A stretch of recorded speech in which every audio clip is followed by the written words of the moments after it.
الحمد لله نحمده ونستعينه ونستغفره ونؤمن به ونتوكل عليه ونعوذ بالله من شرور أنفسنا ومن سيئات أعمالنا من يهده الله فلا مضل له ومن يضلله فلا هادي له ونشهد أن لا إله إلا الله وحده لا شريك له ونشهد أن سيدنا ومولانا محمدا عبده ورسوله أما بعد فأعوذ بالله من الشيطان الرجيم بسم الله الرحمن الرحيم يا نساء النبي لستن كأحد من النساء قال النبي صلى الله عليه وسلم والله إنها لصادقة صدق الله العظيم وصدق رسوله النبي الكريم اللهم صل على محمد وعلى آل محمد كما صليت على إبراهيم وعلى آل إبراهيم إنك حميد مجيد اللهم بارك على محمد وعلى آل محمد كما باركت على إبراهيم وعلى آل إبراهيم إنك حميد مجيد ازواج مطہرات رضوان اللہ تعالی علیہن امہات المومنین کہلاتی ہیں، لیکن امہات المومنین میں سے عام طور پر دو کا تذکرہ زیادہ ہوتا ہے، اس وجہ سے کہ ان کا مقام بہت اونچا ہے۔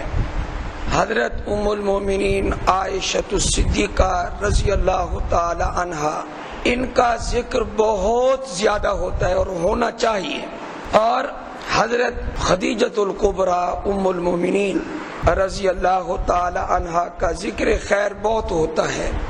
الحمدللہ ہمارے جمعہ کے بیانات اور دروس قرآن دروس حدیث میں ان دونوں کا ذکر خیر کثرت سے ملتا ہے، لیکن باقی ازواج مطہرات ان کا ذکر بہت کم کیا جاتا ہے۔ تو یہ جو مہینہ ہے صفر کا، سن 7 ہجری میں ایک واقعہ پیش آیا۔ پہلے تو اس سفر کے بارے میں ہم یہ بیان کرتے تھے کہ توہم پرستی چھوڑ دو، اور یہ عقیدہ غلط ہے کہ سفر کا مہینہ منحوس ہے۔ آپ علیہ السلام نے زمانہ جاہلیت کے لوگوں کو دیکھا، وہ سفر کے مہینے کو منحوس سمجھتے تھے، جاہل لوگ اسلام سے پہلے، اور جب غور کیا تو دیکھا کہ اسلام میں بھی مسلمان ہونے کے باوجود بھی کچھ بوڑھے بوڑھیاں سفر کے مہینے میں شادی نہ کرو، بڑا خالی مہینہ ہے، بے برکت مہینہ ہے۔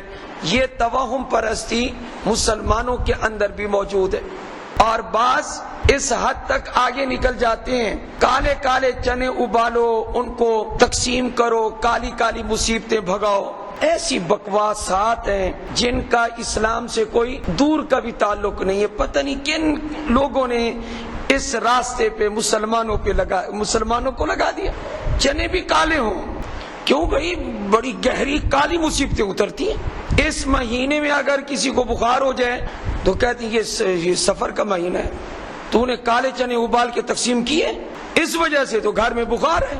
جب عقیدے کا یہ حال ہو جائے اور لوگ کہیں میاں اس مہینے میں شادی نہ کرو، تو آپ کو میں بتانا چاہتا ہوں کہ یہ وہ مہینہ ہے جس کے بارے میں ہمارے پیغمبر حضرت محمد مصطفیٰ احمد مجتبی صلی اللہ علیہ وآلہ وسلم نے ارشاد فرمایا، لا صفرا، سفر کا مہینہ منحوس نہیں ہے۔ اب بھی کوئی مسلمان یہ عقیدہ رکھے اس میں نحوست ہے، میں سمجھوں گا اس کے اپنے دماغ میں نحوست ہے، اس لیے کہ پاک پیغمبر نے کیا فرمایا، سفر کا مہینہ منحوس نہیں ہے۔ یہ سفر المظفر ہے، کامیابی کا مہینہ ہے، بہت بڑی زبردست کامیابی اللہ تعالیٰ نے ہمارے نبی علیہ السلام کو اس مہینے میں عطا فرمائی۔ خیبر میں یہودی رہتے تھے، خیبر فتح ہوا، زمینیں باغات مسلمانوں کے قبضے میں آئے۔ آپ علیہ السلام نے صحابہ کے لیے، ان کی خوشحالی کے لیے اس کا مال تقسیم کیا، اور صحابہ خود کہتے ہیں کیا کہ خیبر جب فتح ہوا اللہ تعالیٰ نے ہم مسلمانوں کو خوشحال کر دیا۔ اور یہ کس مہینے میں غزوہ خیبر پیش آیا؟ سفر کے مہینے میں اتنی بڑی کامیابی ملی ہے۔ اور آپ علیہ السلام جب خیبر سے فارغ ہوئے، فتح کر لیا، تو ایک عورت وہ بھی غلاموں میں، یہودی غلاموں میں گرفتار ہوئی، وہ باندھی، لیکن آپ علیہ السلام نے ان کے نسب کو دیکھا تو نسب کو دیکھ کر ان کو آزاد کر دیا۔ نسب اونچا تھا، آزاد کیا، اور اس کو باندھی بنا کے نہیں رکھا، بلکہ آپ علیہ السلام نے آزاد کرنے کے بعد ابھی مدینہ بھی نہیں پہنچے تھے، واپس خیبر سے واپسی ہو رہی ہے، خیبر سے چل پڑے، مدینہ نہیں پہنچے، مقام صحبہ حضرت انس فرماتے رضی اللہ تعالیٰ عنہ، وہاں آپ نے قیام فرمایا مقام صحبہ میں، اور وہاں اس لونڈی کو جو یہودیوں کی عورت تھی اس کو آزاد کیا، اور آزاد کرنے کے بعد باقاعدہ نبی علیہ السلام نے اسی سفر کے مہینے میں نکاح فرمایا۔ ان کا نام نامی جب وہ ہمارے نبی کے حرم میں آ گئی، ہمارے نبی کی زوجہ محترمہ بن گئی، وہ ہماری ماں بن گئی، اللہ نے ان کو اتنا اونچا مقام عطا فرمایا۔ ان کا نام نامی ہے حضرت صفیہ رضی اللہ تعالی عنہا۔ ان کا نسب کتنا اونچا ہے؟ ان کا نسب حیی بن اخطب باپ کا نام ہے، وہ یہودی تھا، مسلمانوں کا بڑا دشمن تھا، لیکن آپ کو پتا ہے کہ یہودیوں کا سلسلہ نسب ایک پیغمبر سے جا کے ملتا ہے، حضرت صفیہ کا رضی اللہ تعالی عنہا کا۔ اس پیغمبر کا نام ہے حضرت ہارون علیہ السلام، جو حضرت سیدنا موسیٰ علیہ السلام کے بھائی تھے۔ حضرت ہارون علیہ السلام یہ ان کے خاندان اور ان کی اولاد میں سے تھی، حضرت صفیہ رضی اللہ تعالی عنہا۔ آپ علیہ السلام نے ان سے نکاح کیا، وہیں پہ رخصتی ہوئی صحبہ مقام میں، اور آپ علیہ السلام نے دوسرے دن حکم دیا، فرمایا کہ ایک دسترخوان بچھایا جائے۔ اب یہ ولیمہ ہو رہا ہے، راستے ہی میں ولیمہ ہو رہا ہے، بڑی سادگی کے ساتھ ولیمہ ہو رہا ہے۔ مسلمان آج کدھر چلے گئے؟ قرض اٹھا کے میرج ہال میں جا کر شادی دھوم دھام سے نہ کریں، یہ ناک کٹ جائے گی، ساری عمر اس قرضے کے نیچے دبے رہیں گے، اور کہتے ہیں ہمیں محمد مصطفیٰ سے محبت ہے صلی اللہ۔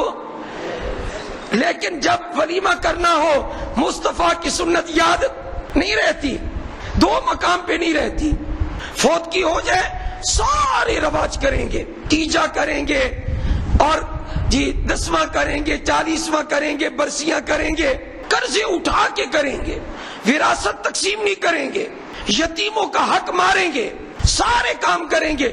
اس وقت مصطفیٰ کی محبت کہاں جائے گی؟ آج محمد مصطفیٰ احمد مجتبیٰ صلی اللہ علیہ وآلہ وسلم کا ولیمہ ہو رہا ہے۔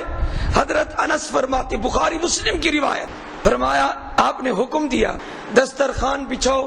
اب دسترخوان چمڑے کا تھا، دسترخوان بچھایا گیا، نہ کرسی نہ میز، کچھ بھی نہیں، فرش پہ، فرشی نظام۔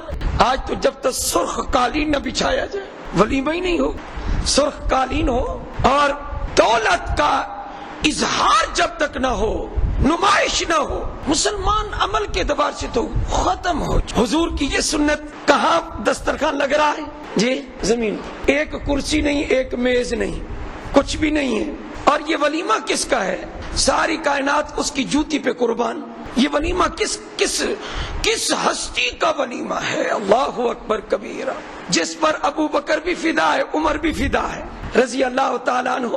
ساری کائنات جنہوں نے دیکھا وہ بھی فدا، جنہوں نے نہیں دیکھا وہ بھی فدا۔ یہ وہ ہستی ہے۔ دسترخوان زمین پہ بچھاؤ، اب زمین پہ بچھا دیا. وہ دسترخوان حضرت انس فرماتے ہیں رضی اللہ تعالیٰ عنہ چمڑے کا تھا. حضور علیہ السلام نے فرمایا جس کے پاس جو چیز ہے لا کے دسترخوان پہ رکھے. حضرت انس فرماتے ہیں یہ چیزیں دسترخوان پر آ گئی. کوئی کھجور لایا, کسی کے پاس تھیلے میں کچھ کھجور تھی لا کے رکھ دی.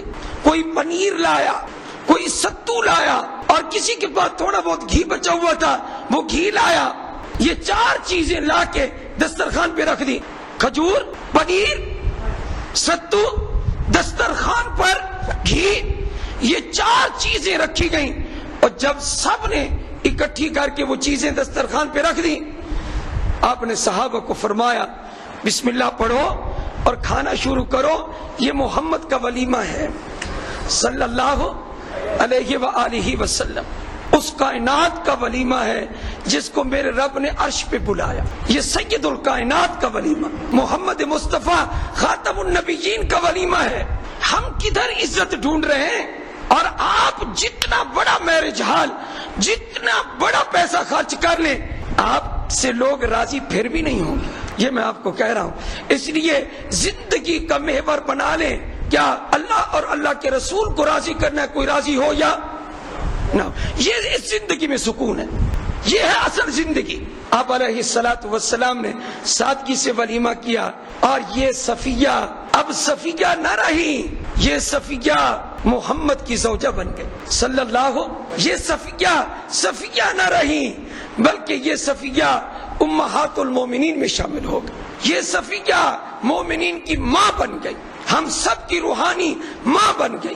حضرت صفیہ سلام اللہ علیہا جب مدینہ پہنچی, ایک صحابی نے اپنا مکان دیا, حارثہ بن نعمان رضی اللہ تعالی عنہ. آپ علیہ السلام نے اس مکان میں ان کو بٹھایا. مدینہ میں چرچا ہو گیا. حضور علیہ الصلوۃ والسلام نے ایک یہودی عورت تھی, اس سے نکاح کیا. چلو جا کر دیکھیں تو صحیح. حالانکہ اب یہ یہودی مذہب کو چھوڑ چکی تھی اور اب اسلام کو قبول کر چکی تھی. اب یہ اہل کتاب میں سے نہیں بلکہ مومنین کی ماں ہے. مدینے میں چرچا ہوا, خیبر فتح ہوا. حضور علیہ السلام نے ایک عورت سے نکاح فرمایا. فتح کے بعد عورتیں انصار کی, مدینہ میں جتنی عورتیں تھیں مہاجرین کی, انصار کی, آؤ چلے دلہن دیکھیں. سبحان اللہ, ہوتا نہیں ہے یہ, آؤ چلے دلہن دیکھیں. ام المومنین حضرت عائشہ صرف بیوی نہیں تھی بلکہ بیوی ہونے کے ساتھ ساتھ ناز کے مقام پر تھی. ناز کیوں نہ ہو, اس ماں کو ناز ہونا ہی چاہیے. کیوں؟ اس لیے کہ ان کے عقد کا فیصلہ رب العالمین نے کیا. ان کے نکاح کا فیصلہ کس نے کیا؟ اللہ نے کیا. کہتے نہیں ہے جی اچھا جی آپ کا رشتہ میرے دادا ابا نے طے کیا, واہ بھائی واہ, میرے نانا ابا نے طے کیا. اے عائشہ قربان جائے تیری عزت پر, عظمت پر, تیرا انتخاب تو رب العالمین نے کیا. یہ صرف زوجہ نہیں ہے, یہ ناز کے مقام پر ہیں. میں نے لفظ بہت اونچا بول دیا, شاید کوئی اس تک رسائی کر چکا ہو. حضور علیہ السلام کی زوجہ بھی ہیں, ناز کے مقام پر بھی ہیں, بڑی فہیمہ, عقل مند, سمجھدار. حضرت ام المومنین عائشہ صدیقہ کو پتہ چلا, آپ نے بھی چادر کو لپیٹا, اپنے منہ پر نقاب ڈالا, منہ کو لپیٹ کے اپنے آپ کو چھپا کے دیکھنے کے لیے آئی. میں بھی جا کے اپنی سوکن کو دیکھوں. حضور علیہ السلام نئی دلہن کون سی لائے, تو آپ علیہ السلام وہاں چونکہ موجود تھے اور خواتین پردے میں آ رہی تھی, لیکن آپ علیہ السلام کی جب نگاہ پڑی فوراً ام المومنین حضرت عائشہ کو پہچان گئے. جب دیکھ کے واپس جا رہی تھی تو آپ دوڑ کے آئے. آپ نے فرمایا عائشہ میں نے تمہیں پہچان لیا, بتاؤ میری دلہن کیسی لگی. سبحان اللہ, کیا پاکیزہ رشتے ہیں. ان جیسا گھرانہ کوئی نظر آتا ہے. حضرت عائشہ کو پتہ نہیں تھا کہ وہ اسلام بھی قبول کر چکی ہیں, تو فرمایا ہاں چونکہ حضرت صفیہ کا حسن و جمال بے مثال تھا, سب نے تعریف کی. حضرت عائشہ نے کہا ہاں ایک یہودیہ کو دیکھ کے آ رہی ہوں. فرمایا ایسا نہ کہو, اس لیے کہ اب وہ اسلام لا چکی ہیں اور حسن اسلام ہوا, ان کا اسلام بہت اچھا ہے, بڑے خلوص سے اسلام لائے. کون؟ حضرت صفیہ رضی اللہ تعالی عنہا. آپ علیہ السلام نے ایک دن حضرت صفیہ کی آنکھ کے قریب ایک سبز نشان دیکھا تو پوچھا اے صفیہ یہ نشان کس چیز کا ہے, یہ سبز نشان؟ تو فرمایا ایک خامد نے ان کو طلاق دی تھی، مشکم سلام بن مشکم قرظی، دوسرا تھا کنانہ بن ابی الحقیق، اس کے بارے میں کہا کہ میں اپنے خامند، وہ دوسرا تھا وہ قتل ہو گیا تھا، اس لیے اب یہ تیسرا نکاح حضور علیہ السلام سے ہوا ہے، پہلے کسی سے اولاد بھی نہیں ہوئی۔ اور فرمایا یہ نشان کس چیز کا ہے؟ کہا میں ایک دن اپنے خامند کی گود میں اپنے سر کو رکھے ہوئے سو رہی تھی، مجھے خواب آیا، جب میری آنکھ کھلی میں نے خواب اپنے خامند کو سنایا۔ خواب کیا تھا؟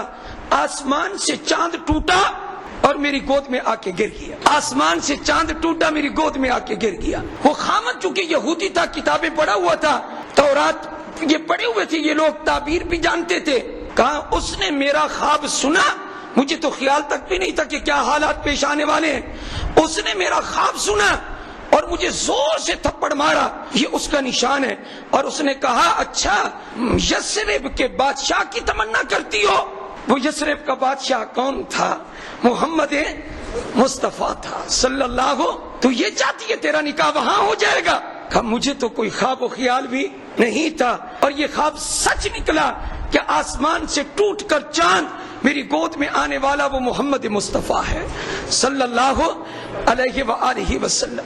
ایک واقعہ اور سنیں، آپ علیہ الصلوۃ والسلام کا جب مرض الوفات شروع ہوا تو آپ کے قریب ازواج مطہرات جمع ہوئی، انہی میں حضرت صفیہ بھی تھی رضی اللہ تعالیٰ عنہ۔ ان کی زبان سے کیا نکلا؟ یہ نکلا کہ اے اللہ کے رسول صلی اللہ علیہ وآلہ وسلم، جو آپ کو سر میں درد ہے، بخار ہے، تکلیف ہے، یہ کاش آپ کو نہ ہوتا، یہ مجھے ہو جاتا، یہ آپ کو نہ ہوتا، یہ تکلیف مجھے ہو جاتی۔ یہ کسی اور نے نہیں کہا تھا، حضرت صفیہ نے کہا۔ اب باقی ازواج مطہرات بھی وہاں جمع تھی، از راہ تعجب دیکھنے لگی، ایک دوسرے کی طرف دیکھنے لگی۔ حضرت صفیہ نے کیا جملہ کہا؟ آپ علیہ السلام نے سب کو دیکھا تو آپ نے وہاں کیا ارشاد فرمایا؟ ایسا پیارا جملہ، ایسا پیارا جملہ، واللہ انہا لصادقہ، اللہ کی قسم بے شک صفیہ سچی ہے، بے شک صفیہ سچی ہے، لصادقہ یہ سچ کہہ رہی ہے، اس کا جو جذبہ ہے صرف زبان پر نہیں، یہ دل کی سچی ہے۔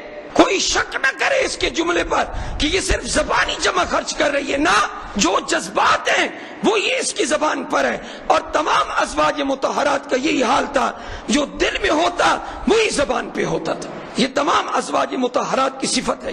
اور نبی کریم صلی اللہ علیہ وآلہ وسلم کی یہ زوجہ محترمہ آپ کے بعد بھی زندہ رہیں، سن 50 میں جا کر ان کی وفات ہوئی، بڑے فضل والی، علم والی تھی۔ ایک مرتبہ ایک لونڈی نے خواہ شکایت لگا دی حضرت عمر کو رضی اللہ تعالیٰ عنہ کو، کیا یہ ہفتے کے دن کو حضرت صفیہ بڑا پسند کرتی ہیں؟ آپ کو پتہ ہے ہفتے کا دن کون زیادہ پسند کرتے ہیں؟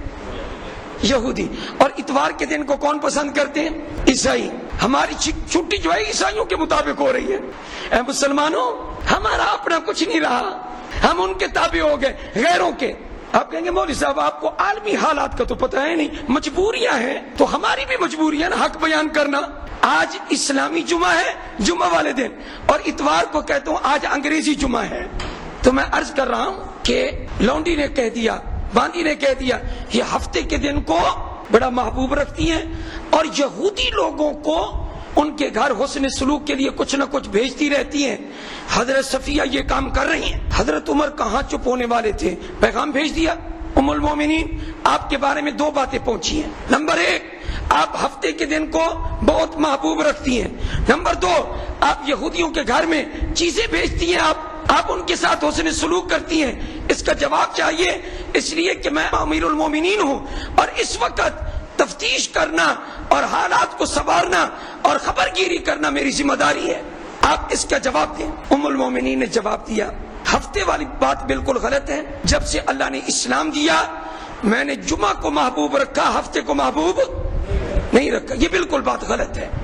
باقی رہا یہودیوں کے گھروں میں میں کوئی چیز کبھی بھیج دیتی ہوں کھانے پینے کی، یا کبھی کسی غریب یہودی کی میں مدد کر دیتی ہوں، عورت کی یا مرد غریب ہوتا ہے اس کو کچھ میں دے دیتی ہوں۔ اس کی ایک وجہ ہے، اس کی وجہ یہ ہے کہ ہماری پرانی رشتہ داری چلی آ رہی ہے، وہ رشتے دار اگرچہ کافر ہے لیکن غریب ہوتے ہیں، مدد کے لیے آتے ہیں تو میں مدد کر دیتی ہوں. یہ بات بالکل درست ہے. باقی پہلی بات بالکل غلط ہے. حضرت عمر مطمئن ہوئے، اس لونڈی کو بلایا، تو نے غلط بیانی کیوں کی؟ فرمایا صحیح صحیح بتا دے. اور آپ کے علم میں ہے کہ حضرت عمر کے سامنے شیطان ٹک نہیں سکتا تھا. حضور نے قسم کھا کے فرمایا، واللہ اللہ کی قسم کھا کے میں محمد کہتا ہوں، جس گلی اور کوچے سے اے عمر تیرا گزر ہو جاتا ہے شیطان بھاگ جاتا. میں محمد قسم کھا کے. آپ کو سمجھ آئی یہ بات؟ تو کیا کہا؟ غلط بات کیوں تو نے بیان کی؟ سچ بتا. اب پوچھے حضرت عمر لونڈی کی مجال ہے کہ سچ نہ بتائے؟ کہا مجھے شیطان نے کہا تھا، شیطان نے ابھارا تھا کہ خامخواہ شکایت لگاؤ، اپنے نمبر بناؤ. حضرت عمر کے سامنے پکڑی گئی، جھوٹ پکڑا گیا. یہ نمبر بنانے والے ہوتے ہیں نا، یہ پکڑے جاتے ہیں. وہ پکڑی گئی. حضرت صفیہ کو پتہ چلا اس نے ایسے ایسے کیا ہے، تو کہا اچھا تو نے ایسے کیا، میری شکایت تو نے لگا دی ہے اور غلط لگائی ہے، جا چل، میں نے تجھے آزاد کیا، تو چلی جا، جہاں جانا چاہتی ہے تو چلی جا. اس کو آزاد کر دیا. حضرت صفیہ کی وفات مدینہ میں ہوئی، اور کتنی خوش قسمت ہیں کیا ان کو دفن کہاں کیا گیا؟ جنت وآخر دعوانا ان الحمدللہ رب العالمین.